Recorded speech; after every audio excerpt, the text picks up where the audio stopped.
is Detective Richard Callahan. I've been with the Hocking County Sheriff's Department since 1986, and I've worked dozens of murder cases over the years. Some were solved clean, some weren't. But there's one case that's haunted me every day since it landed on my desk back in the fall of 1991. The victim was a 28-year-old woman named Laura Whitaker. She lived alone in a small rental house on the outskirts of Logan, Ohio, wooded area, just far enough from town that the nights got real quiet. She worked as a teacher's aide at the local elementary school, soft-spoken, polite. I remember she always wore her long, dark hair tied back, always smiled at everyone. Not the kind of woman you'd expect to end up the center of a murder investigation. But starting in late September of '91, Laura began calling the department almost weekly. She said someone was watching her. Her first report came on September 23rd. She told the dispatcher she had seen a man standing across the road from her house late at night. He was dressed in black jeans, black hoodie, and a black ski mask pulled over his face. He didn't move, didn't say anything, just stood there. She only saw him because her porch light was on. She said the only thing she could make out were his eyes, bright green, almost glowing. We sent a patrol car out, but by the time Officer Randall arrived, the man was gone. No footprints, no signs of a vehicle, just empty woods and the sound of night insects. She called again 2 days later. This time, she said he was in her backyard. Same description. Black clothes, black ski mask, green eyes. She said she was brushing her teeth when she looked out her bathroom window and saw him standing near her shed, no more than 20 feet from her. Again, he didn't move, just stared. We canvassed the area. We even stationed a unit nearby a few nights. Nothing. He never showed up when we were there. Every time it was the same thing. She'd call, we'd respond, and by the time we got there, he was gone. By October, she started reporting signs of entry. Things would be moved in her house. Not stolen, just moved. A chair pulled away from the table, a cabinet left open, her toothbrush in the sink instead of in the holder. The sort of things that might sound crazy, like she was paranoid. But I met her.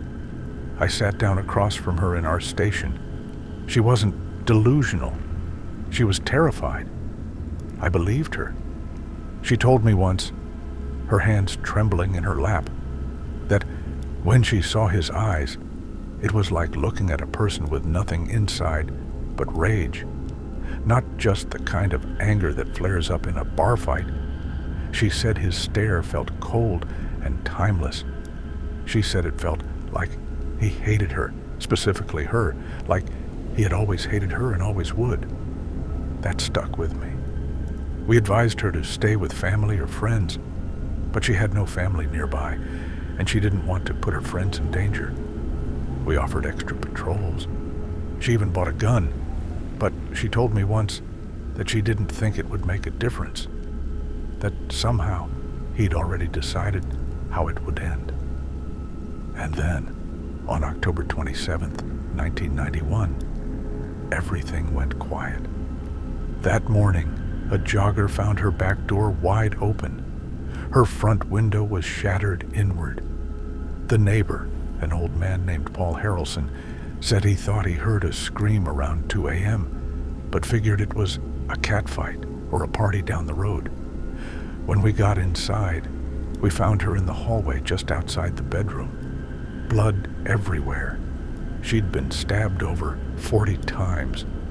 Her gun was still in the drawer. We found no fingerprints, no forced entry other than the window, no boot prints, no tire tracks, and most disturbing of all, no signs of struggle. Like she saw him and froze. Like she'd known all along she wouldn't get away. There was only one clue, one goddamn thing he left behind. A Polaroid photo taped to her bathroom mirror. a photo of her asleep in her bed. It was taken from inside the room. In the photo, you could just make out the reflection of the photographer in the window behind her bed. Barely visible, but there if you looked close. A man in black, ski mask, and those green eyes, catching the flash. We ran every check we could, spent weeks combing through sex offender records, parolees, mental patients. Nothing. It was like he never existed. No similar crimes before or after. No matching reports from anywhere else in Ohio.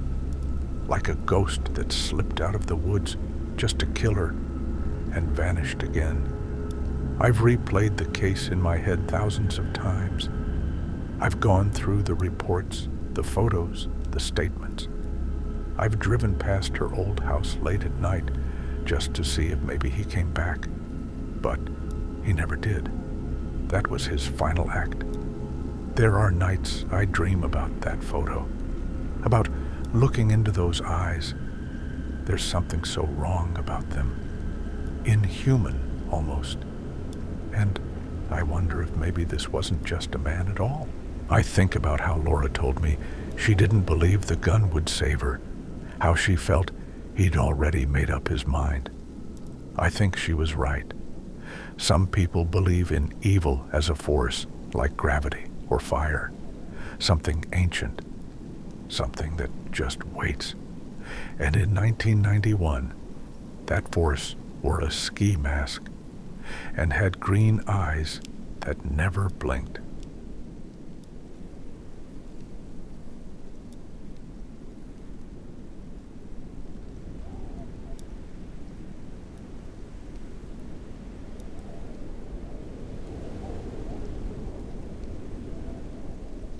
I never wanted to move out here, not really. I did it for Emily. After she lost her job in Denver and her father passed, she inherited the old family ranch in northern Wyoming. 50 acres of snow-covered silence and pine. It was beautiful in a postcard kind of way, sure, but I'm a city guy. The quiet wasn't peaceful to me. It was loud in its own way, too loud. But Emily, God bless her, found healing out here. I couldn't take that away from her. We moved in during early winter, just before the big snows. First few weeks were uneventful, cold but calm. The kind of calm where you can hear the wind sigh through the trees at night and the pop of the wooden beams settling in the house. The kind of calm that makes you think you're alone in the world. Then we saw the man. The first time was just a shape. We were sitting at the dinner table, and Emily suddenly froze, staring out the large bay window behind me. I turned, and there he was, standing near the edge of the trees, maybe 100 yards out, a black shape against the dusk. He didn't move, didn't wave, just stood there. He was holding something long and dark at his side. I stepped out onto the porch with my flashlight and rifle, called out, "You lost?" No answer. Just the whispering wind and the cracking of trees in the cold. When I shined the light out toward him, he was gone. We brushed it off that night, told ourselves it was probably a hunter or a trespasser who realized he was on private land and backed off. I didn't sleep well. I kept waking up to imagined sounds, a crunch in the snow, a creak on the floorboards, a knock that never came. A few days passed. Then we started finding the tracks. Emily was the first to spot them, just beyond the barn. Deep footprints in the fresh powder, large, booted. They came from the woods and looped around the side of the house, then stopped. No return trail, just stopped. I followed them myself one morning with a .308 slung over my shoulder and 2 cups of coffee in me. The air was so cold it cut my nose, and the snow squeaked under my boots. I tracked the prints for a while. Sometimes they got closer to the house. Other times they circled the perimeter, but they never doubled back. It was like the man just vanished, melted into the trees. That night, I locked every door and window tight. I moved the shotgun next to the bed and kept my boots by the door. Emily started getting scared. She wouldn't say it aloud, but I could see it in her eyes. The way she jumped when the wind slammed the shed door. The way she closed all the blinds at 3 p.m. sharp, just as the sun dipped behind the ridge. The way she kept glancing out toward the trees whenever she stood at the sink washing dishes. A week later, I saw him again. I was out in the barn, tending to the generator. Snow was coming down in heavy, wet flakes. I glanced up and saw a figure standing in the same place he had been before, at the tree line. Only this time he was closer, much closer, maybe 50 yards. I couldn't make out his face, but I saw the glint of something in his hand. Long, metal, an axe. I didn't hesitate. I ran inside, pulled the rifle off the wall, and stormed back out, heart thundering. But he was gone. No sound, no footprints, just snow, unbroken and still. Emily wanted to call the sheriff, but what could we say? A man we couldn't identify, who left impossible tracks that never got caught on camera. Our trail cams had all stopped working days earlier, the SD cards wiped clean or fried. Then came the tapping. It started one night at the back kitchen window. Just 3 soft taps. Tap, tap, tap. I rushed out with the shotgun, heart pounding, but there was no one there. Just those damn footprints again, deep and wide, circling the house. No beginning, no end. That night, we slept in shifts. I sat in the rocking chair by the fire, gun across my lap, every creak in the wood making my skin crawl. He came again the next night. Tap, tap, tap. This time at the bedroom window. Emily screamed. I ran outside barefoot into the snow, screaming for him to show himself. I fired into the trees, the blast echoing like thunder across the valley. But he was already gone. No tracks this time, just silence. Days passed, no tapping, no figure in the woods. For a while I thought maybe he'd moved on, that maybe we scared him off. But then we found the dead deer. It was left in our driveway one morning. Its throat had been slit, clean and wide. Its eyes were gone. The snow around it was crimson, already freezing into a slush of gore. No prints again, just the deer, as if it had fallen from the sky. Emily cried. I buried the carcass deep behind the barn, gagging the entire time. That night, we heard it again. But it wasn't tapping. It was breathing, right outside our bedroom window, long, deep, labored, like a bull ready to charge. I stood there in the dark, paralyzed. I could see the fog of his breath on the glass. I didn't dare move, didn't dare look. Emily gripped my arm, fingers digging in. I whispered to her not to move. After a minute, the breathing stopped. Then, footsteps. Slow, deliberate. Crunch, crunch, crunch. Around the side of the house. We stayed awake all night. And the next, and the next. We put up more lights, more cameras, reinforced the doors, bought 2 more guns. I even set up tripwires with bells and cans like we were in some goddamn horror movie. But he never triggered them. Because he's too smart, too patient. And I know, he's still out there. I see his shadow sometimes in the distance, just far enough that I can't be sure, just long enough to make my skin crawl. The axe glinting in the moonlight, his presence thick in the air.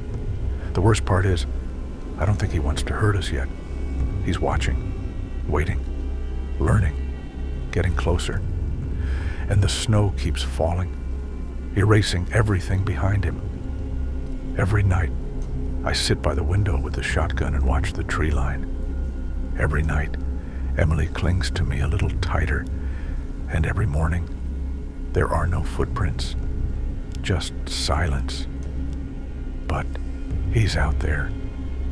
God help us, he's still out there.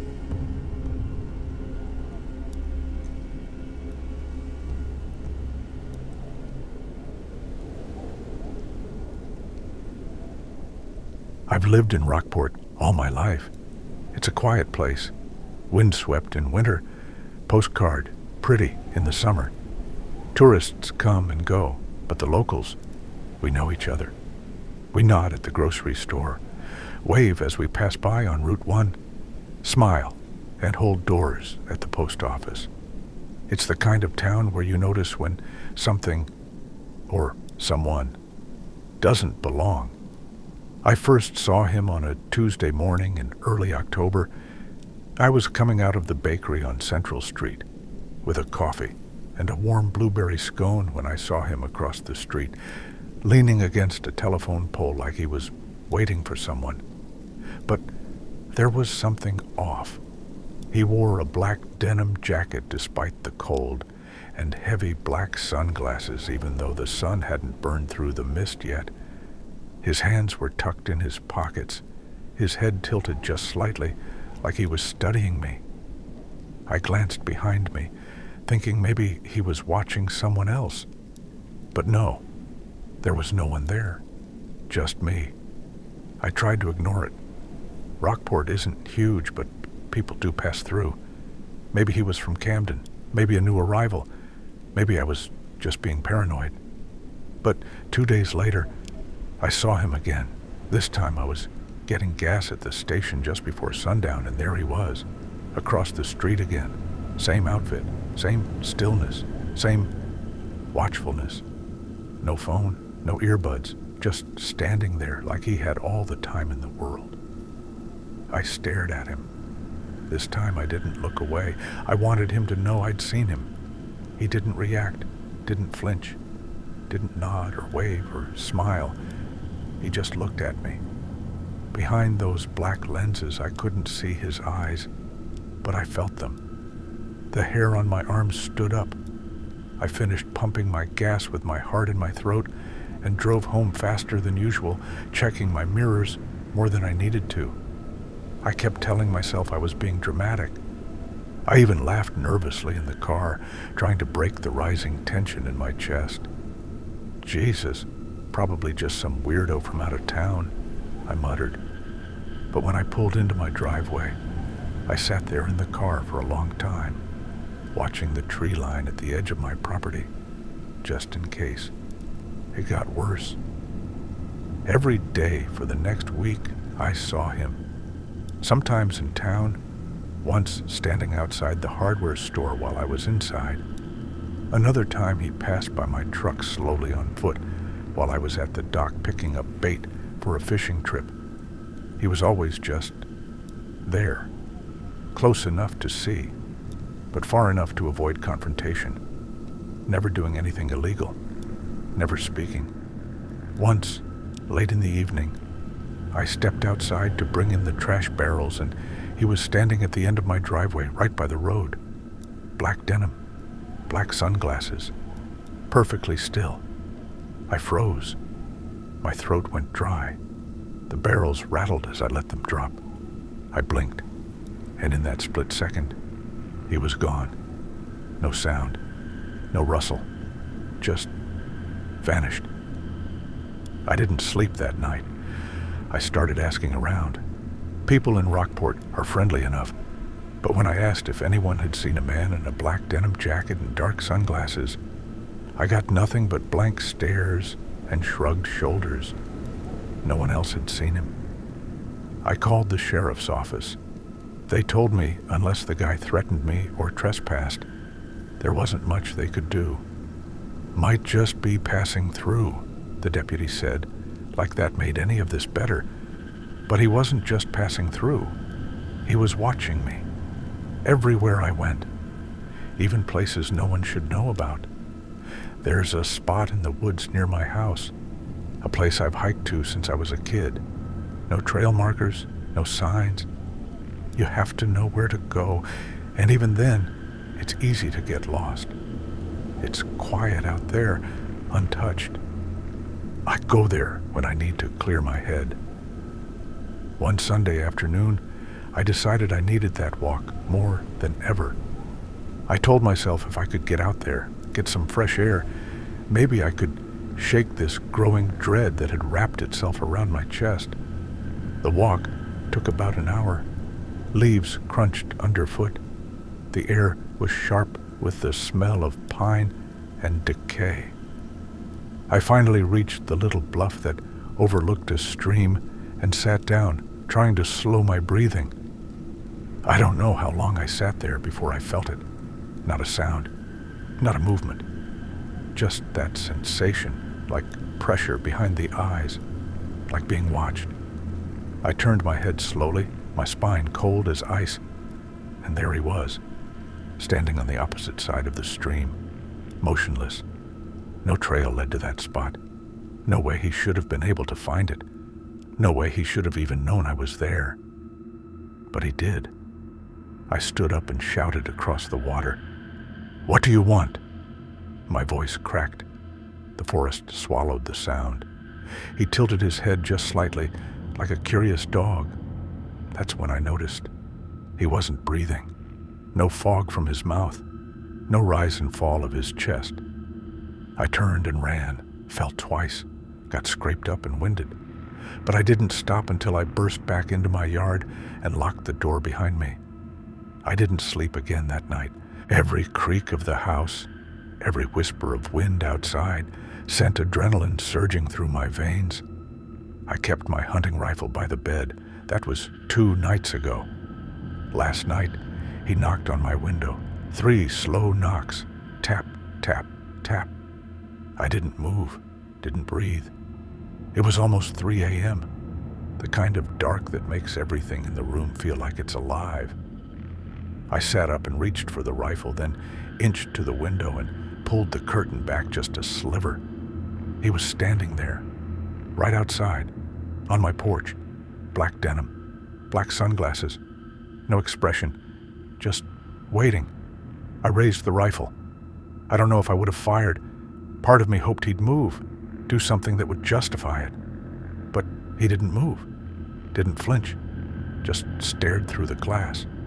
I blinked, and he was gone again. No sound, no footfalls, no retreating shadow. Gone. Now it's morning, and I'm writing this down because I don't know what else to do. He's still out there. I don't know who he is. I don't know what he is. But I know this. He's not going away. And the longer he watches me, the more I feel something cracking inside me.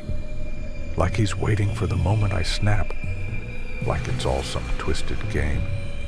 I just looked out the window. He's at the edge of the woods again, still, patient. And this time, he smiled.